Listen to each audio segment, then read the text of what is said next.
Walker.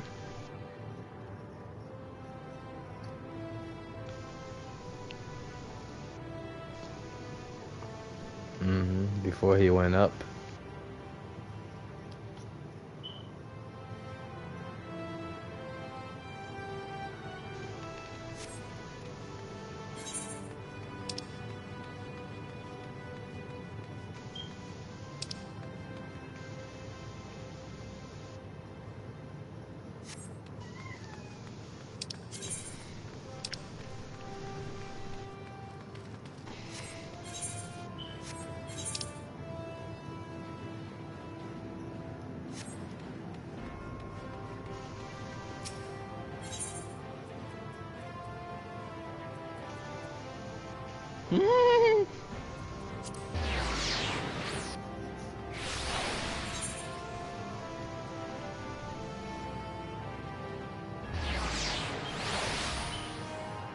Finally.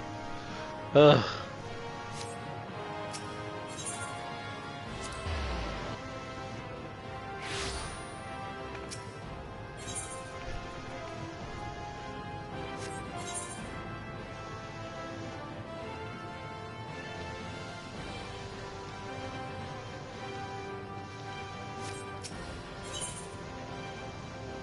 Hmm, hmm, hmm.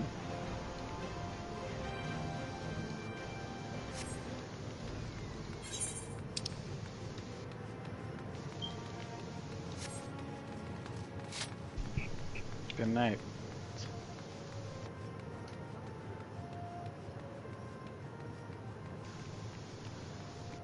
Happens all the time.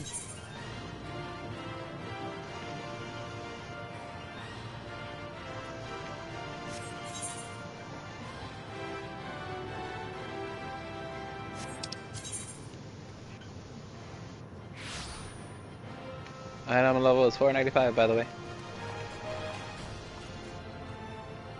I'm just saying.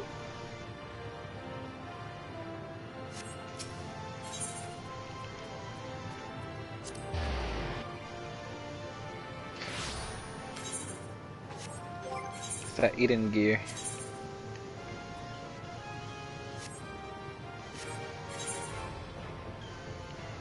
No, or is it Cryptolker? I think yeah, Cryptolker gear. That's what it is. That 520.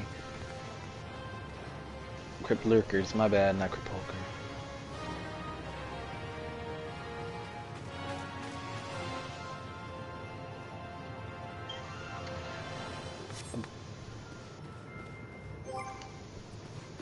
Also, I believe the Eden gear now, the Eden mute ones, they're not locked for weekly.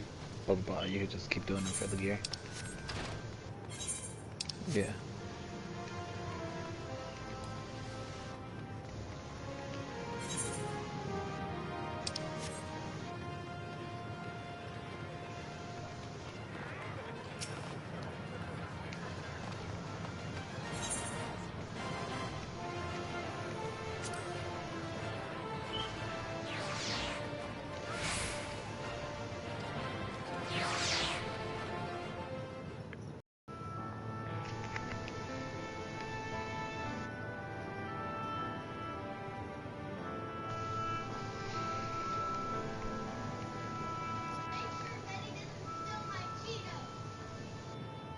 You heard that?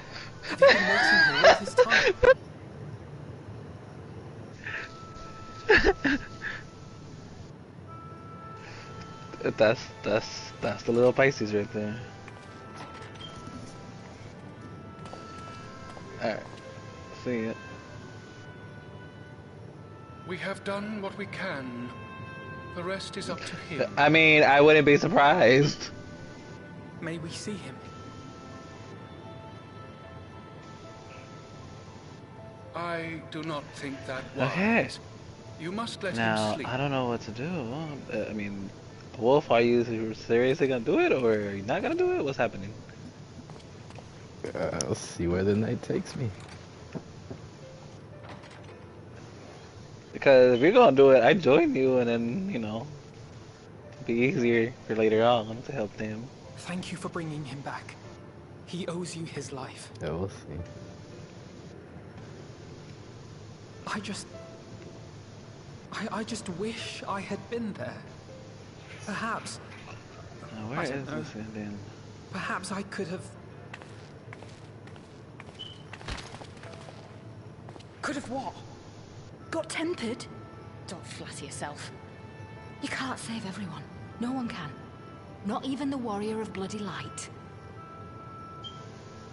People die all the time. I know you said that For no good reason. you were gonna keep And the those who take up quality the for the sword screen die to quicker than the most. original, but I'm okay with the increased drawing If you're looking going to one. shed a tear every time a soldier falls on the battlefield, That's good. you'd best stay away. It's no place for the weak of heart. Yeah. It may be that victory cannot be won without cost. But all life is precious, and I refuse to shrug at its loss.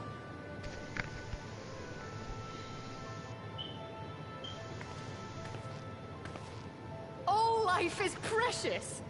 Oh, you need to grow up, little man. Before your sparkling ideals get everyone killed.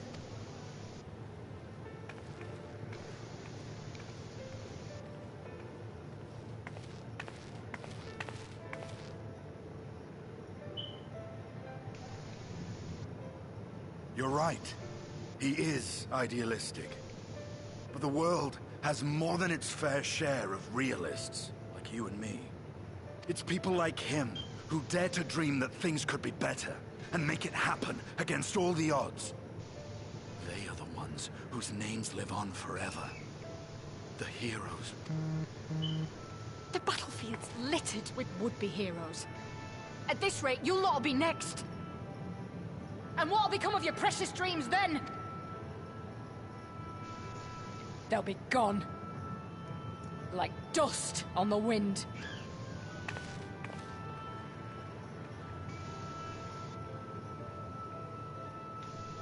Dreams worth fighting for don't die so easily.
Your Grace, pray forgive us our lateness. Think not of that. I understand a close comrade of yours was wounded in the line of duty. Arenvold. It was at the Alliance's behest that he risked all, and we are grieved to hear of his condition. Rest assured, he will receive the finest care our chirurgeons can provide. On that you have my word. Now, we would share with you the findings of the mission. Pippin, pray relate to our guests the details of Fordola's account.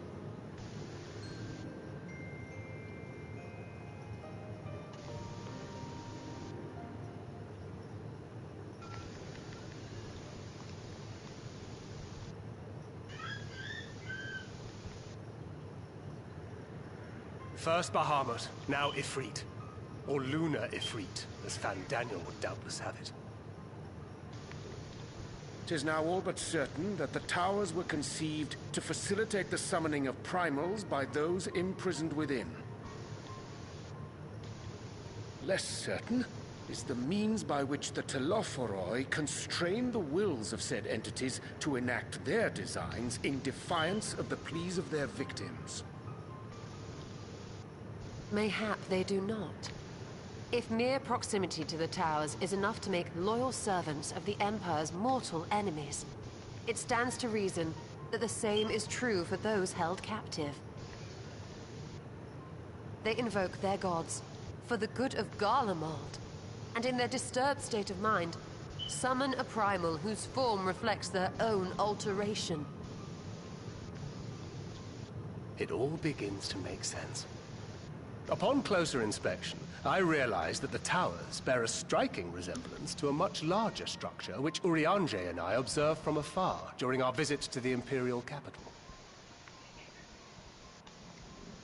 Assuming it too is capable of tempering those in its immediate vicinity, it would go some way to explain the swiftness with which the Telophoroi managed to rally so many Imperials to their cause.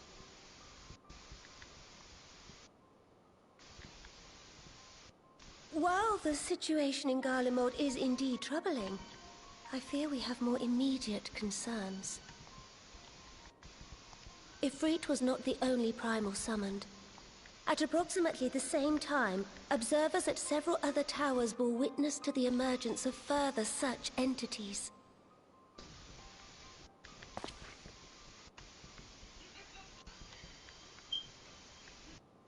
For a blessing, none appear to wield aught approaching the destructive power of Bahamut, and the Grand Companies are moving to deal with the threat even as we speak.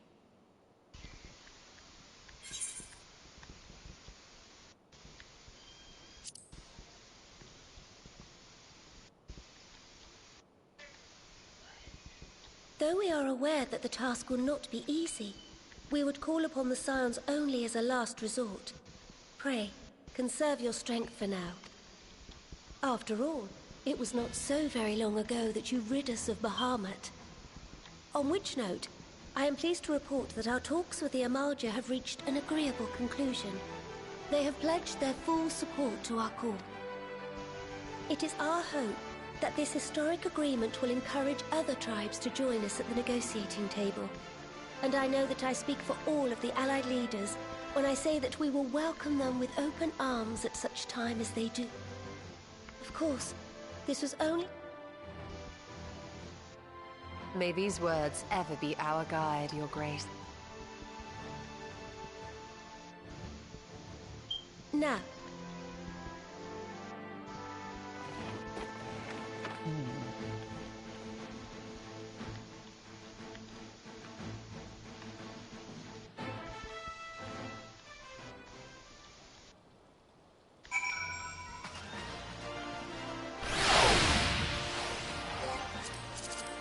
Yeah, it's just this one for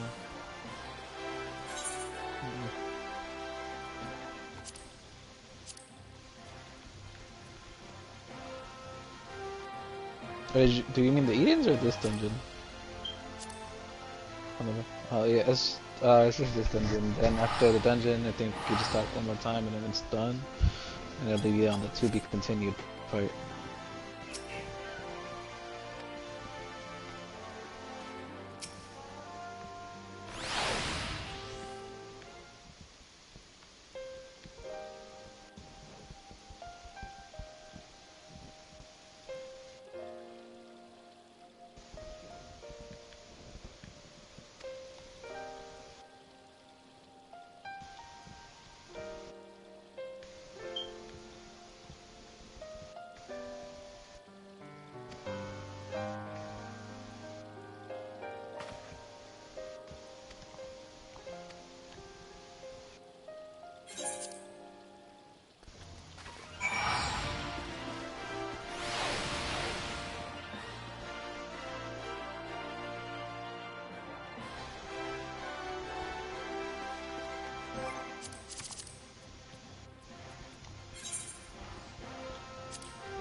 This is true.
Welcome back. I expect you must all be exhausted. Ere you take your rest, however, I would beg a moment of your time. Thanks to Arenvold's selfless efforts, we may now be confident that we understand the function of the towers. But many questions remain regarding the reason for the summonings, and what lurks behind the looming edifice in Gar. Until such questions are answered, we will struggle to devise an effective strategy for thwarting the Telophoroi's stated aim. Nothing less than the destruction of this star.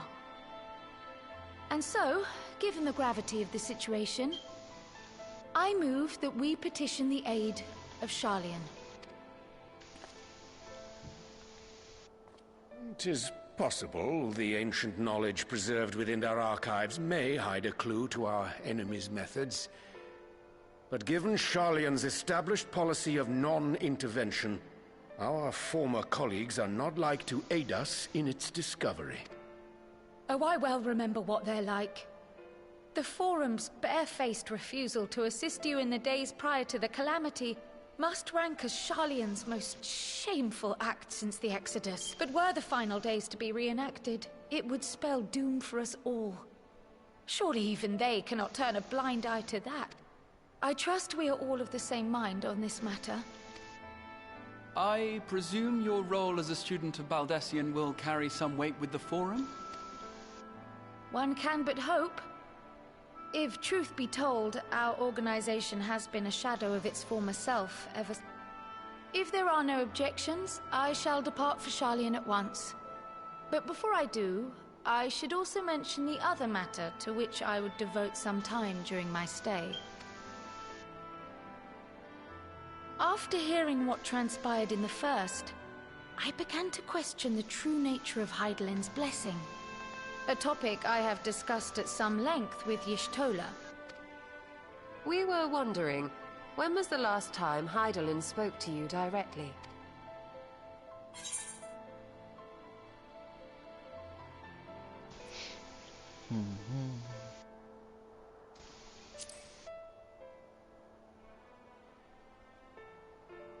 When Elidibus sought to make warriors of light. That was the voice which calls constantly, to all who might hear it. I spoke of direct communication, when Hydaelyn communed solely with you. A far rarer occurrence. History shows us that Hydaelyn is able to awaken the echo in her chosen, convey her will directly, and grant the blessing of light. To our knowledge, however, she has not sought to intervene in man's affairs for some considerable time. Might not the explanation for that lie with her choice of champion? Mayhap she is content to trust in her judgment. Mayhap she is. But following my initial discussion with Krile, I made inquiries of my own. And as far as I am able to tell, Hydaelyn has not made her will known to anyone. During my time in the First, the Oracle of Light spoke to me through Rean. But that was not the will of Hydaelyn. It was Minfilia herself. Indeed.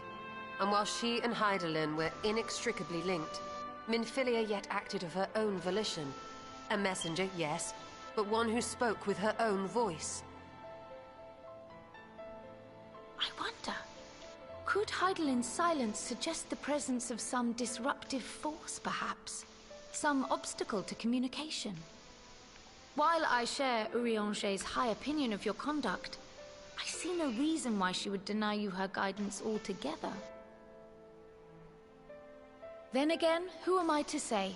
The fact is, we simply don't know. But if the explanation is to be found anywhere, I can think of worse places to look than the archives of Sharlayan, and their research on the Ethereal Sea in particular.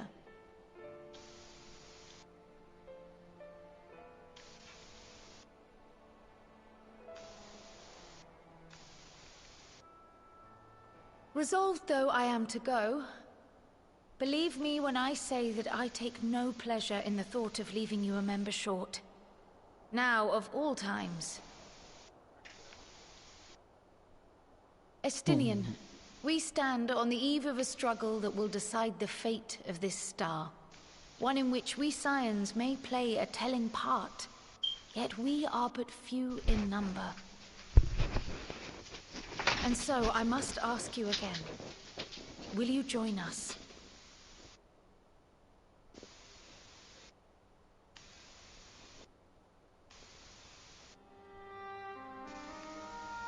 You see the world the way you want it to be.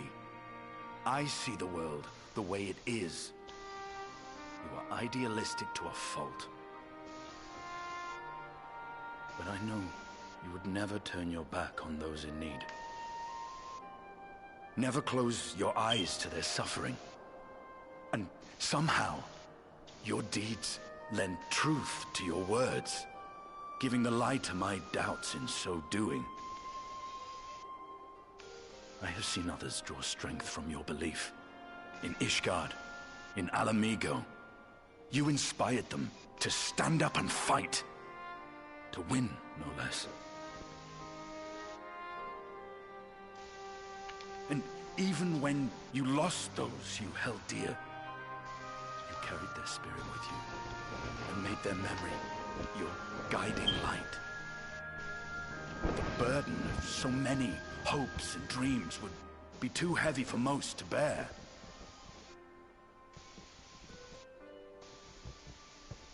But you bear it willingly, as you have shown me.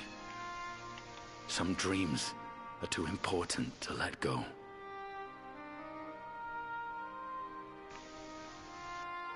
If you have need of my strength, it's yours. After all you've done, how could I refuse?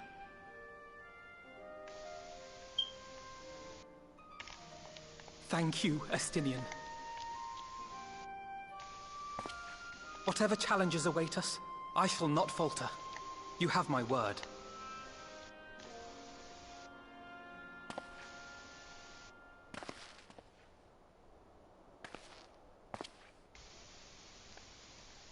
And now, I may bid you farewell. I think that's where we were Safe in gonna go for knowledge the that all is as it quest should for be. the next one, no?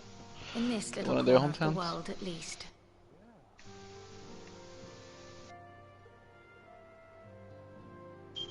You will be sorely missed. Tread warily in Sharlayan, and do try not to let the Forum embroil you in their politics. A forlorn hope, I know, given the individuals involved. I shall do my very best.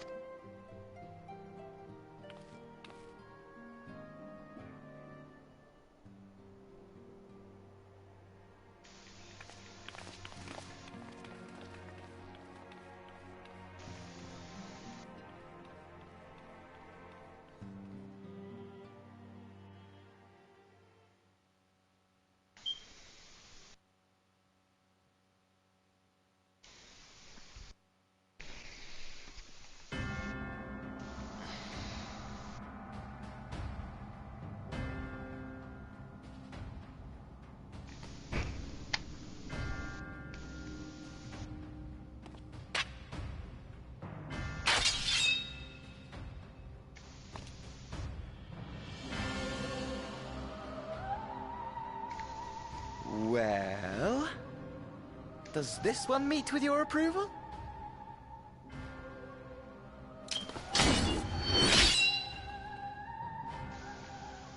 Apparently not.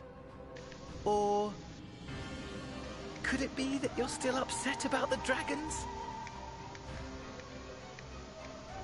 You are unwise to remind me of so costly a failure.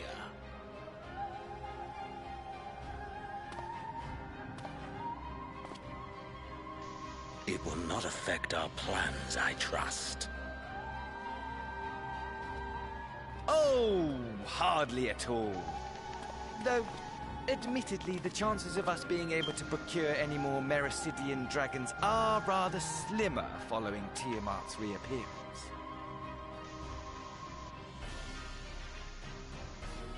Oh, but the seeds have been sown, my lord. We have only to wait for them to quicken. Speaking of preparations, is it safe to assume that you will be ready to control you-know-what? The hour draws nigh. This nation, forged for Ascian ends, will finally prove its worth. I think I might get off. I see you guys later. Or tomorrow. A mighty empire, now no more than an instrument of this star's destruction. What a pleasure it will be to put it to use. Which brings me back to our earlier topic. My lord, while I appreciate that it is not an easy decision, it really is past time you chose your weapon. There is one that I have been meaning to test.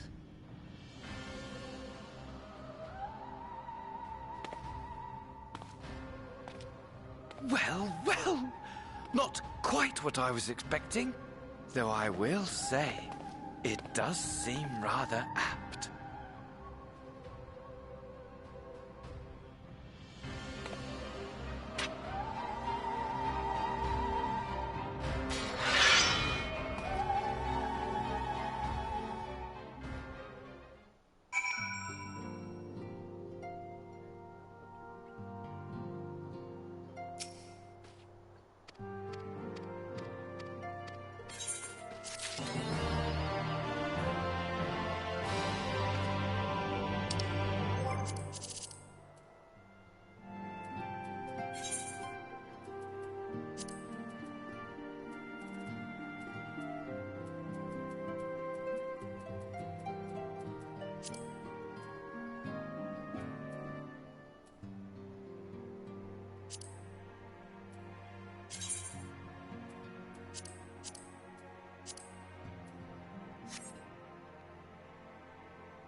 Alright, I will see you guys later.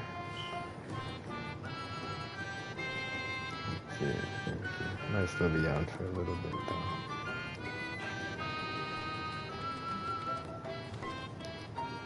though. Yeah, see. Short as ever.